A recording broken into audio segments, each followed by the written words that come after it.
मक्का के अंदर एक आदमी सीधा तलवार लिए निकल पड़ता है मोहम्मद सल्लल्लाहु अलैहि वसल्लम को कत्ल करने।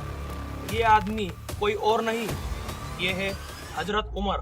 और इसी पल से इस्लाम की तारीख एक ऐसा मोड़ लेने वाली थी जिसका असर आज तक महसूस होता है। लेकिन इस कहानी को समझने के लिए हमें थोड़ा पीछे जाना होगा।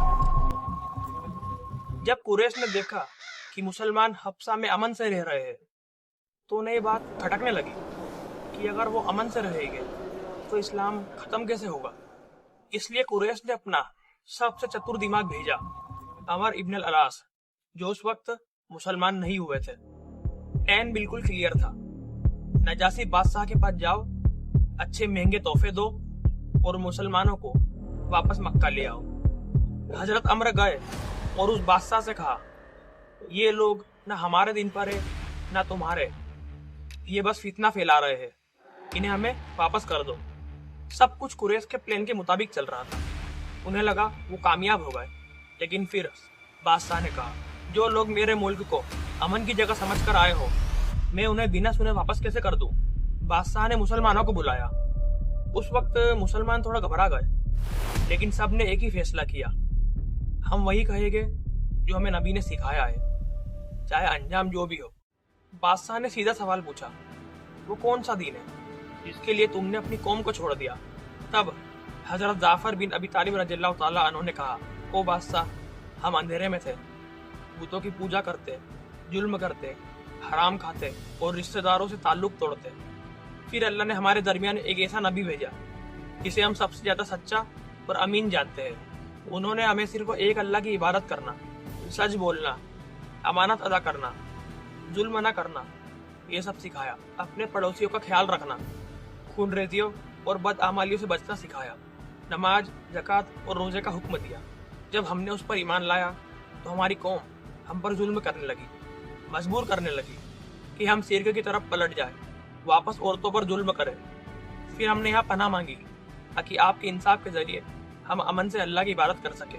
ये सुनते ही दरबार बिल्कुल खामोश हो गया। बादशाह की आंख में आंसू आ गए। उसने कहा, मैं इन लोगों को कभी भी कुरैश के हवाले नहीं करूंगा, चाहे कुछ भी हो जाए। और इस तरह नबी सल्लल्लाहु अलैहि वसल्लम की तालीम पर अमल करने वाले मुसलमान मक्का के सबसे चतुर आदमी पर भारी पड़ गए। इतना सब कुछ होने के बाद हजरत उमर ने सोचा कि मोहम्मद सल्लल्लाहु अलैहि वसल्लम की वजह से ही हम सब लोग अलग हो गए हैं, तो क्यों ना उनको ही कत्ल कर दिया जाए। इसके बाद मैं खुद को मुसलमानों के हवाले कर दूंगा ताकि वो मुझे मार सके। यहाँ पर किस्सा ही खत्म हो जाएगा। लेकिन उन्हें क्या पता था, अल्लाह का प्लान तो कुछ और ही है। वो तलवार लेते हैं और सीधे उस घर में जा रहे होते हैं जहाँ रसूलुल्लाह थे। लेकिन उसी वक्त उन्हें एक शख्स मिलता है और कहता है, उमर कहाँ जा रहे हो तलवार लेकर? हजरत उमर ने कहा, मोहम्मद को कत्ल करने। फिर उस शख्स ने कहा, पहले अपनी घर की खबर तो लो। हजरत उमर ने कहा, किसकी बात कर रहे हो? उस शख्स ने कहा, तुम्हारी बहन फातिमा और उनके शोहर दोनों मुसलमान हो चुके हैं। हजरत उमर फौरन घर गए जहाँ पर हजरत खब्बाब सूरह तहा पढ़ रहे थे।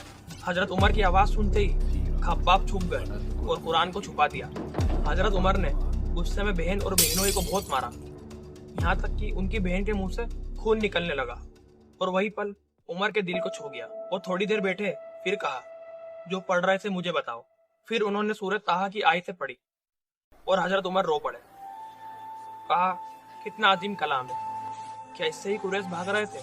हजरत खब्बाब बाहर आए और फरमाया, खुश हो जाओ या उमर, मेरे नबी की दुआ तुम्हारे हक में हुई है। फरमाया था, मेरा अल्लाह इस्लाम को कुव्वत देगा, या तो अबू अल हकम के जरिए या उमर इब्न अल खत्ताब के जरिए। लगता है दुआ तुम्हारे हक में हुई है। हजरत उमर ने कहा, मुझे रसूलुल्लाह के पास ले चलो। फिर हजरत उमर इस्लाम ले आए। और सिर्फ इतना ही नहीं, वो कुरैश के सरदारों के घर गए और सब जगह ऐलान किया अपने मुसलमान होने का। इसके बाद सहाबा ने पहली बार खुलकर खाना काबा में नमाज अदा करी। तलवार जो कत्ल के लिए उठी थी वो अब इस्लाम की ढाल बन चुकी थी और अब यहाँ से तारीख एक नया मोड़ लेने वाली थी।